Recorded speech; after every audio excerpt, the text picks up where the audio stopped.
My name is Stafford Ordahl. I'm from Morris, New York.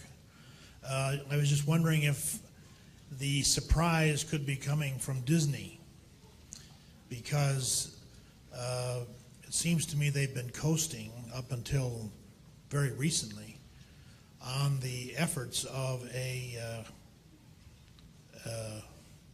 person that's no longer with the company, Katzenberg, who is one of those rare geniuses like Spielberg that has his finger on the pulse of the American people, and that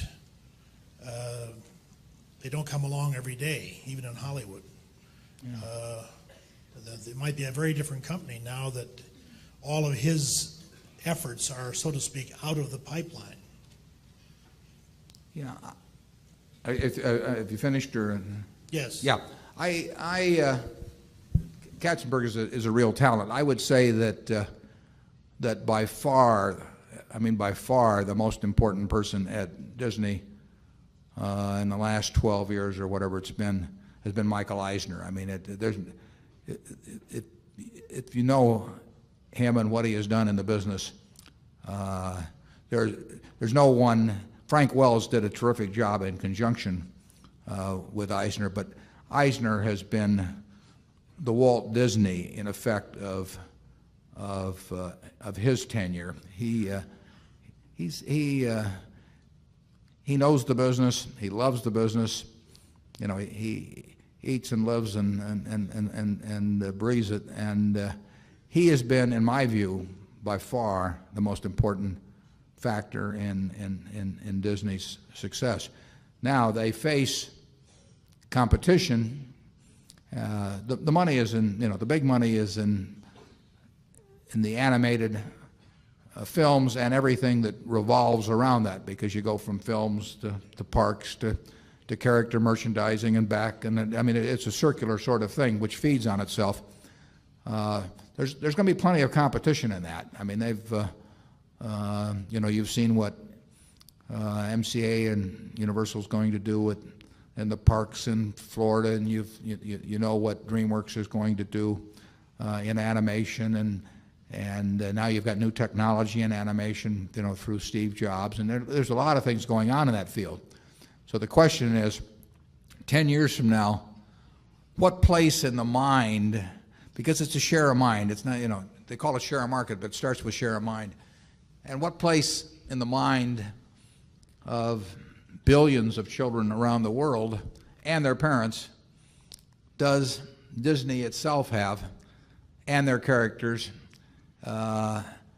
relative to that owned by other organizations and other characters? And it's a competitive world, so there will be people fighting for that. But I would rather start with Disney's hand than anyone else's by some margin, and I would rather start with Michael Eisner running the place than with anyone else by some margin. So that does not mean that it can't become a much more competitive business, because people look at the video releases of a Lion King and they salivate.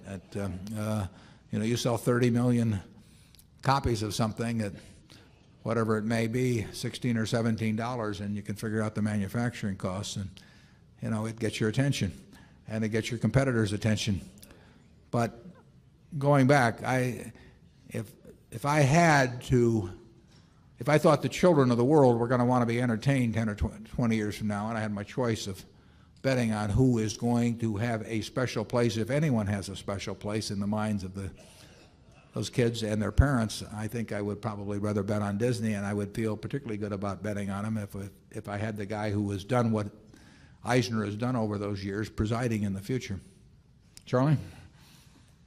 Well, I think it helps to do the simple arithmetic. Suppose you have 1 billion children of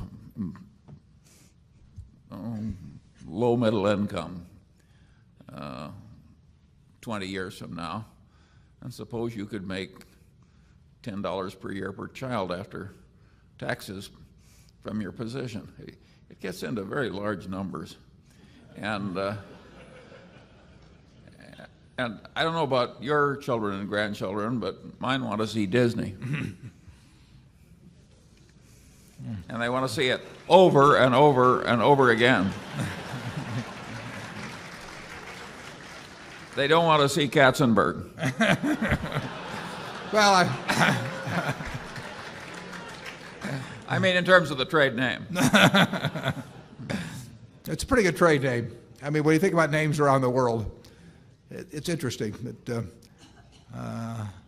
there's very hard to beat the name Coca-Cola, but Disney's got it's a very, very big name. And Charlie's point that they want to see him over and over again, and it's kind of nice to be able to recycle Snow White every 7 or 8 years. You hit a different crowd. And it's kind of like having an oil field, where you pump out all the oil and sell it, and then it all seeps back in over 7 or 8 years.